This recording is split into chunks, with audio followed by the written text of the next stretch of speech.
Hi అండి, అందరికీ నమస్కారం. Welcome back to my channel. ఈ వీడియోలో ఇప్పుడే అందిన వార్త అండి. ఉద్యోగ పెన్షనర్లకు ఈపీఎఫ్ఓ కొత్త రూల్స్. పూర్తి వివరాలు అయితే వీడియో ద్వారా తెలుసుకుందాం. వీడియోని ఎక్కడ కానీ స్కిప్ చేయకుండా ఎండ్ వరకు చూసినట్లయితే ఇన్ఫర్మేషన్ పూర్తిగా అర్థమవుతుంది. వీడియోకి అయితే ఒక లైక్ చేయండి ఫ్రెండ్స్.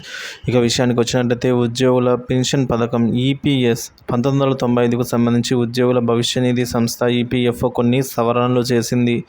6 నెలల కంటే తక్కువ సర్వీసు ఉన్న ఉపసంహరణ ప్రయోజనాలు కల్పిస్తూ ఉన్నట్లుగా ఈ మేరకు పేర్కొంది.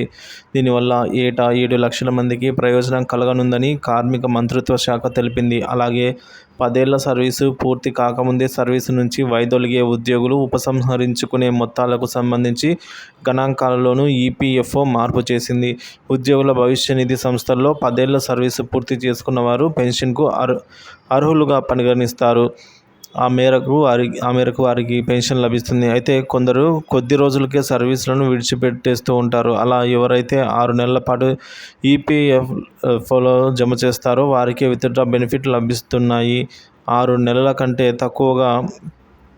తక్కువ సమయంలోనే సర్వీస్ నుండి వీడే వారికి ఎలాంటి ఉపసంహరణ ప్రయోజనాలు అందటం లేదు.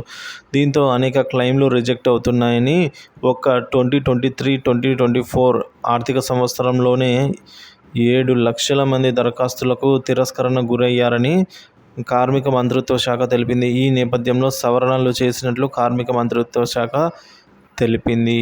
ఈపీఎఫ్ఓ చట్టం 1995 టేబుల్ డికి ఈపీఎఫ్ఓ కొన్ని సవరణలు చేసింది. 10 ఏళ్ల సర్వీసు లేని వారికి ఈపీఎఫ్ఓలో జమైన నగదు వెనక్కి ఇస్తారు.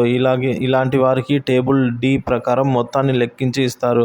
ఎవరైనా ఉద్యోగి 10 ఏళ్ల సర్వీసుకు ముందే తన ఉద్యోగానికి రాజీనామా లేదంటే పదవీ విరమణ చేయడం ద్వారా ఈపీఎస్ను వెనక్కి తీసుకోవాలని అనుకుంటే అతడి సర్వీసు పరిగణలోకి తీసుకుని ఎంత చెల్లించాలో లెక్కించేవారు. తాజా నిబంధనల ప్రకారం నెలల్ని పరిగణలోకి తీసుకున్నారు. దీనివల్ల ముందస్తు ఉపసంహరణపై వచ్చే మొత్తం తగ్గుతుంది ఫ్రెండ్స్.